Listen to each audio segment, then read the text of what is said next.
Thank you very much sir. ఇప్పుడు గౌరవ మాజీ పార్లమెంట్ సభ్యులు రాజశేఖర రెడ్డి గారికి అత్యంత సన్నిహితంగా వారితోటి పనిచేసినటువంటి పెద్దలు ఉండవల్లి అనిల్ కుమార్ గారిని మాట్లాడవలసిందిగా కోరుతున్నాం.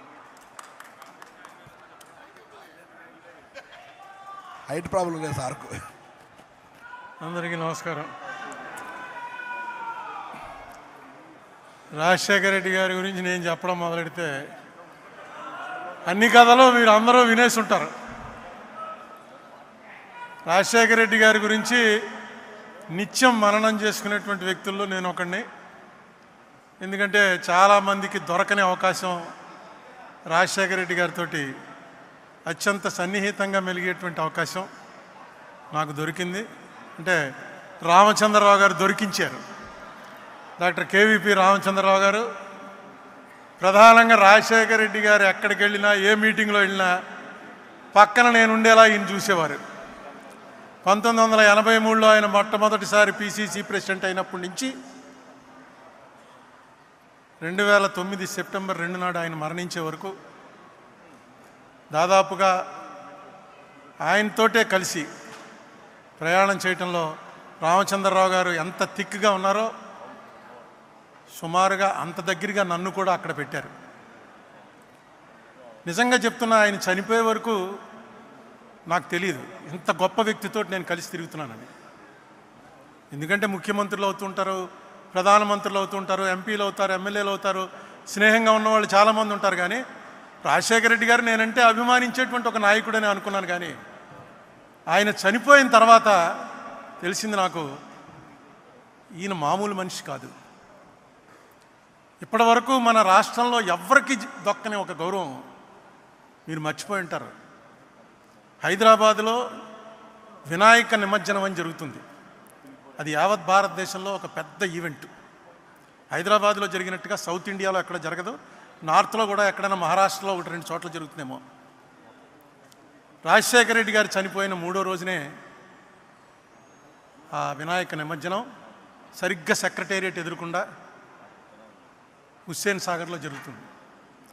ఆ రోజు మొత్తం అన్ని ఆఫీసులు మూసేస్తారు, స్కూల్స్ మూసేస్తారు.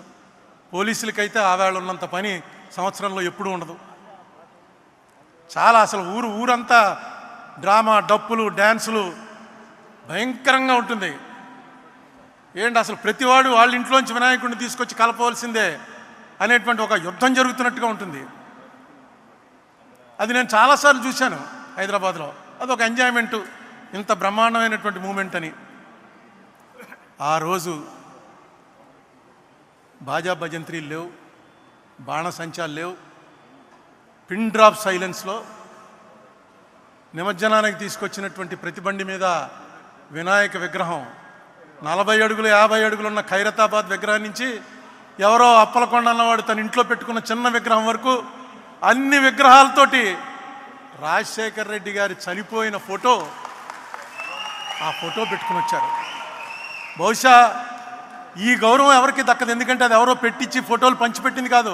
పేపర్లో పడ్డవి కట్ చేసుకుని అక్కడ అంటించుకుని తీసుకొచ్చి ఒక మనిషిని దేవుడి దగ్గర అలా పెట్టుకుని ఆయన చనిపోయినటువంటి ఈ సందర్భంలో మనం ఆయనకి నివాళులు అర్పిస్తూ ప్రతి సంవత్సరం జరిపే వినాయక చవితిలా కాకుండా ఈసారి వినాయక చవితిని రాజశేఖర రెడ్డికి ఇద్దాం అని ప్రజల్లో వాళ్ళంతటా వాళ్ళకి రావటం. ఇది ఒక పార్టీ పిలుపు కాదు, లేకపోతే ఆర్గనైజర్స్ పిలుపు కాదు. ఇది బహుశా ఎక్కడా జరుగుండదు. ఆ సంఘటన చూడగానే అనుకున్నాను నేను, రాజశేఖర రెడ్డి అన్నవాడు ఒక మనిషిగా కాదు, దేవుళ్ళో కలిసిపోయాడు. దేవుళ్ళో కలిసిపోవటం అంటే మనం అందరినీ అనుకుంటాం చనిపోయిన వాళ్ళంతా దేవుళ్ళో కలిసిపోతారని. రాజశేఖర రెడ్డి గారి మరణ వార్త విని చనిపోయారని పేపర్లో చూసి ఇది నిజమా, పరిచయం లేని ఒక మనిషి చచ్చిపోతే ఎలా చనిపోతారు, గుండెకి చచ్చిపోయింది, ఆవిడెవరో చచ్చిపోయింది అని పేపర్లో చూస్తుంటే, ఒకటి మా ఊరికి దగ్గరలో ఒక లేడీ చచ్చిపోయినటువంటిది పేపర్లో చూశాను. చూసి ఆ ఇంటికి వెళ్ళాను. ఇంటికి వెళ్ళి వాళ్ళ ఆయన్ని అడిగాను, ఏమండి ఎలాగ ఏంటి అసలు మీ ఆవిడకి ఏంటని. అంటే ఆవిడకి ఏదో కొంత ప్రాబ్లం ఉందండి, కానీ రాజశేఖర రెడ్డి గారు చనిపోయిన తర్వాత ఆవిడ భరించలేకపోయింది. ఏంటి రాజశేఖర రెడ్డి గారు మాకు క్లోజేగా, ఏంటి అంత భరించలేకపోయింది, ఏం జరిగింది, ఎందుకు ఆవిడ చనిపోవాల్సి వచ్చింది అంటే ఆయన చెప్పాడు, ఆయన కొడుకున్నాడు అక్కడ 4 ఏళ్ల వాడు.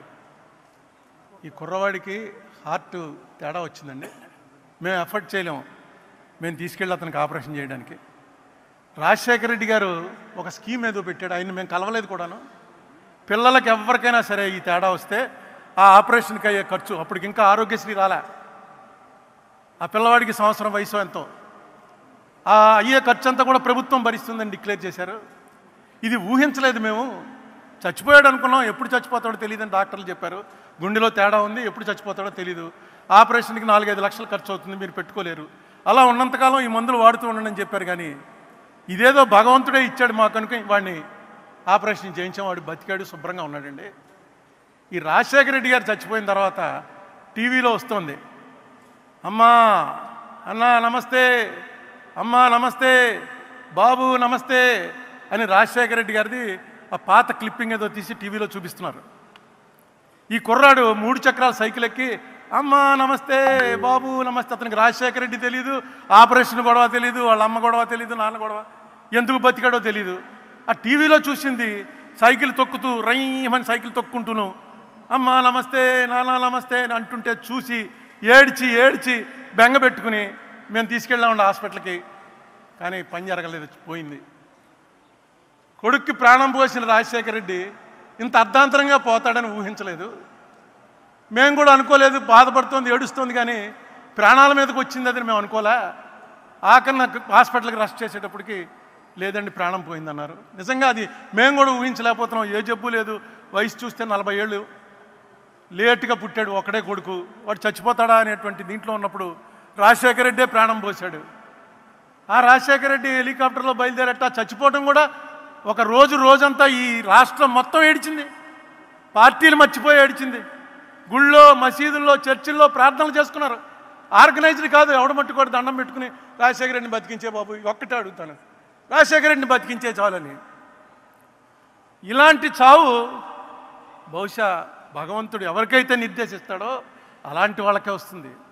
ఒక మనిషి వెళ్ళిపోతూ ఎంత ఇంపాక్ట్ పెట్టి వెళ్ళాడంటే మన మీద, ఎలాంటి ముద్ర కొట్టి వెళ్ళాడంటే మన మీద, బతికితే ఎలా బతకాలరా అనేటువంటి ఒక మెసేజ్ ఇచ్చాడు. అతను ఇందాక పళ్ళవరాజు గారు చెప్పినట్టు జీవితం అంతా అసమ్మతే, ఎవరుంటే వాళ్ళతో ఫైటింగే, ఎవరుంటే వాళ్ళతోటి దా కమాన్ ఛాలెంజ్ అని. అటువంటి మనిషి 2004లో ఆయన సీఎం అయ్యాక ఒక్క అసమ్మతి లేదు, ఎవ్వరూ ఆయన మీద నోరెత్తలేదు. కాంగ్రెస్ పార్టీలో అలా ముఖ్యమంత్రి ఉండటమే చాలా గ్రేట్. ఎలా ఉండగలిగాడరా అంటే ఒకే ఒకటి, ఎవరు వచ్చినా ఒక నవ్వు, ఆ నవ్వు ఎవరికి రాదు, అదిగో ఆ నవ్వు ఎవరికి రాదు. ఆ నవ్వు నవ్వడం, భుజం మీద కొట్టడం. రోజుకి ఎంతమందిని చూసేవాడో తెలియదు మనకి. పొద్దున్నే వచ్చిన జనాల్ని టెంట్లో, మిగతా మాలాంటి వాళ్ళందరినీ తలుపు దగ్గర ఇలా నిలబడేవాడు, తలుపు ఇలా తీయటం, బయట 50-60 మంది ఆయన్ని నమస్తే అండి, ఏయ్ నువ్వురా అన్నాం లోపలికి. కూర్చోడాలు ఏమీ లేవు. లోపల రాగానే ఏంటి అది కాదండి అంటే, అది కాదు, కాగితం తెచ్చావా, కాగితం తెస్తే కాగితమి అన్నాం, కాగితం తీసుకోవడం. ఆ కాగితం తీసుకున్నాడు ఆయన అంటే అయిపోయినట్టే, 90% పని అయిపోయినట్టు. ఒకవేళ అది అవ్వకూడని పని అయితే మొన్నటి పొద్దుటికి మనకు మెసేజ్ వచ్చేస్తుంది. ఇలాంటి నెట్వర్క్ ఆయన ఎప్పుడు ఏర్పాటు చేసుకున్నాడో, ఎవరితో డిస్కస్ చేశాడో ఎవరికి తెలియదు. ఈ రామచంద్రరావు గారి ఆఫీస్ ఎక్కడో ఉండేది, రాజశేఖర రెడ్డి గారి ఆఫీస్ ఎక్కడో ఉండేది. ఎప్పటికప్పుడు ఇక్కడ ఏం జరుగుతుందో అక్కడికి తెలుసు, అక్కడ ఏం జరుగుతుందో ఇక్కడికి తెలుసు. బహుశా డెలిగేషన్ ఆఫ్ పవర్స్ అనేది తెలుసున్నటువంటి, నేను చూసిన వాళ్ళలో ఇంత బ్రహ్మాండంగా తెలుసున్నటువంటి ముఖ్యమంత్రి కానీ నాయకుడు కానీ మరొకరు లేడు. ముఖ్యమంత్రులు అవుతుంటారు పోతుంటారు, కానీ నాయకుడు అనేవాడు అవ్వటం చాలా కష్టం. రాజశేఖర రెడ్డి ఒక నాయకుడు. రాజశేఖర రెడ్డితో 20 సంవత్సరాల పాటు ఏ పదవి లేకపోయినా అనేక మంది ఆయన వెనకాల వెళ్ళారంటే ఆ ఫేస్లో ఉన్నటువంటి ఆ గ్లామరు, నీకు కష్టం వస్తే నేను నిలబడతాను రా అనేటువంటి ఒక మెసేజ్ చెప్పకుండానే ఇచ్చేవాడు. ఎవరికి ఆ మాట అనేవాడు కాదు. ఆయన దగ్గరికి వెళ్తే ఆయనతో 2 నిమిషాలు మాట్లాడాక డెఫినెట్గా ఈయన మనకు కష్టం వస్తే నిలబడతాడు, ఈయనే మన లీడరు, ఈయనకి కన్సూప్ మేరలో ఈయన ఏమి అవ్వడన్నా ఎప్పటికోకప్పటికి ఈయన డెఫినెట్గా ఏదో అవుతాడు, మనల్ని కాపాడతాడు అనేటువంటి ఒక నమ్మకం కలిగించాడు రాజశేఖర రెడ్డి గారు. ఈవేళ ఆయన 75వది, మళ్ళా 100వ జయంతి కూడా చాలా గ్రాండ్గా జరుగుతుంది. అప్పటికి నేను ఉన్నాను. ఈవేళ 100వ జయంతి అనుకుని కూడా వస్తున్నాను. ఇంకా ఎందుకంటే ఈ మనిషి జ్ఞాపకాలు నిలిచిపోయే జ్ఞాపకాలు, మరిచిపోయే జ్ఞాపకాలు కాదు. ఈ మనిషిని మీరు ఇష్టపడుతున్నది ఆయన మీకేదో సాయం చేశాడని కాదు, ఇలాంటి వాడు ఒకడు ఉండాలిరా అని. సాయం అక్కర్లేదు మనకి, ఆ మనిషి మొహం ఒకసారి తలుచుకుంటే ఒక్కసారి తెలియకుండా ఆనందం కలుగుతుంది. ఇదే పరిస్థితుల్లో రాజశేఖర రెడ్డి ఉంటే ఏం జరుగునరా అనుకుంటే ఖచ్చితంగా మంచే జరుగుతుంది అని మనకు నమ్మకం వస్తుంది. రాజశేఖర రెడ్డి గారికి నివాళులు అర్పిస్తూ రేవంత్ రెడ్డి గారు వచ్చారు. ముఖ్యమంత్రి ఒక మాట చెప్పకపోతే బాగుండదు. రేవంత్ రెడ్డి గారు, మీకు ఈవేళ ఒక మహర్దవకాశం లభించింది. ఆంధ్ర తెలంగాణ మధ్య శాశ్వతంగా ఒక అనుబంధాన్ని కల్పించేటువంటి అవకాశం మీకు లభించింది. ఈ మాట ఎందుకన్నానంటే ఇది కాంగ్రెస్ వాళ్ళే చేయగలరు. కాంగ్రెస్కు ఉన్నటువంటి జెనెటిక్గా కాంగ్రెస్ ముఖ్యమంత్రి అనగానే ఆయనే చేయగలడు ఈ పని. మన మధ్య ఆంధ్ర వాళ్ళకి ఏనాడు కూడా తెలంగాణ వారి మీద ఏ రకమైన కోపం లేదు, ఏ రకమైన ద్వేషం లేదు. అది మీకు తెలుసు.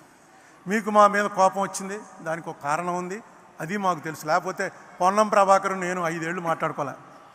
5 ఏళ్ళు రోజు ఇద్దరం ఎంపీలం బాగా క్లోజు. అలా మోహన్ చూసుకుని పక్క పోతూ రుద్రరాజు తండ్రి చచ్చిపోయిన రోజున మళ్ళీ వస్తే ఏం పొన్నం అంటే ఏం అరుణ అన్నాడు.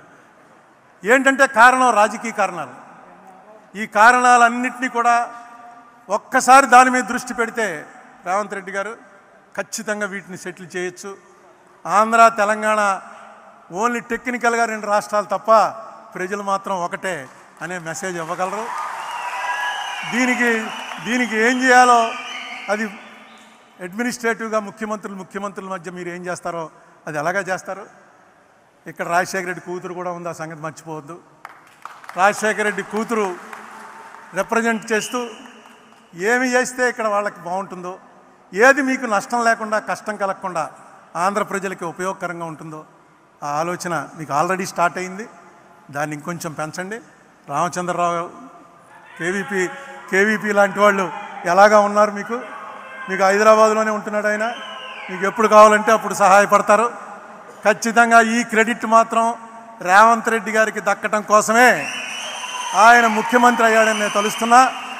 రాజశేఖర రెడ్డి గారి ఆశీస్సులు ఆయనకి ఎప్పుడూ ఉంటాయని నమ్ముతూ సెలవు.